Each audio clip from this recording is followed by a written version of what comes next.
లివర్లో problem వల్ల వస్తూ ఉంటుంది.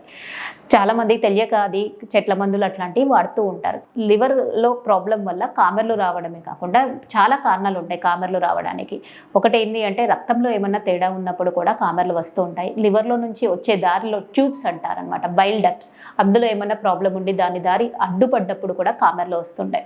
సో ఒక 30 నుంచి 40 కారణాల వల్ల దేని వల్ల అయినా కూడా కామెర్లు అనేవి రావచ్చు. సో ఫస్ట్ మనకు కామెర్లు అనేవి ఎందుకు వస్తున్నాయి అనేది ఫస్ట్ నిర్ధారణ చేసుకోవాలి. కామెర్లు అంటే ముఖ్యంగా కళ్ళు పచ్చగా కాగానే, లేదు అంటే మనకు యూరిన్ కానీ అట్లా పచ్చగా రావడం కానీ, ఒళ్ళు దురద రావడం కానీ అట్లా లక్షణాలు వచ్చినప్పుడు ఇమీడియట్గా గ్యాస్ట్రోఎంట్రాలజిస్ట్ని సంప్రదించాలి. సంప్రదిస్తే కామెర్లు ఎందుకు వస్తున్నాయి అన్నది బేసిక్ బ్లడ్ టెస్ట్ ఒకటి. కామెర్లో బిలిరుబిన్ అనేది ఎల్ఎఫ్టీ అనే ఫంక్షన్, లివర్ ఫంక్షన్ టెస్ట్లో బిలిరుబిన్ అనేది చూసుకొని అది డైరెక్ట్ బిలిరుబిన్ పెరిగిందా, ఇండైరెక్ట్ బిలిరుబిన్ పెరిగిందా అన్నది చెక్ చేసుకొని దాన్ని బట్టి కామెర్లు ఎందుకు వస్తున్నాయి ఏంటి అన్నది కొన్ని పరీక్షలు ఉంటాయి అన్నమాట. స్కానింగ్ కానీ ఇట్లాంటి ఎంఆర్ఐ స్కాన్ కానీ అల్ట్రాసౌండ్ స్కాన్ కానీ చూసుకుంటూ కామెర్లు ఎందుకు వచ్చినాయో చూసుకొని దాన్ని బట్టి నిర్ధారణ చేస్తారు.